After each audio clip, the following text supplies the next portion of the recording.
So when we talk about the central dogma, first of all, relate with the translation. Translation is a simple thing, is a formation of the protein. But protein is forming from where?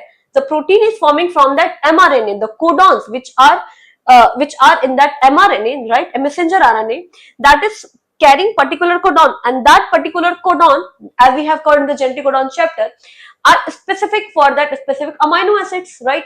So yes, we say that generally that proteins are the polymers of the monomer of amino acid, right? But how this amino acid, who is going to decide that how this particular amino acid, the chain of the amino acid will going to link about it, right? That is something very important that occurs in the translation process. That is a proper machinery. How you can relate with the codons and the thing, okay? So central dogma is a simple thing. So when we talk about the DNA, everything, protein is of course also one of the codons related thing, right? So when we talk about the DNA is forming the DNA. That is your DNA replication. Which phase? In the cell cycle, that is your S phase, right? Interphase, when we talk about the G1, S, G2, then this is your S phase. Then formation of the DNA, yes, this is all the process of the central dogma. Okay, this is the process of the, this process is known as a replication, right? This process is known as a replication. Then from the DNA, we are forming the RNA.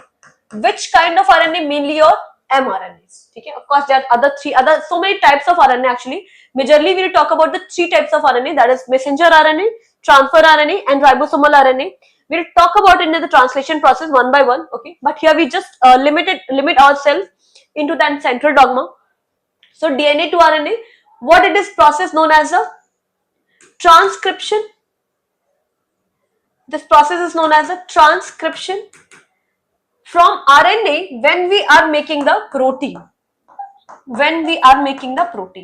that it is called the translation process.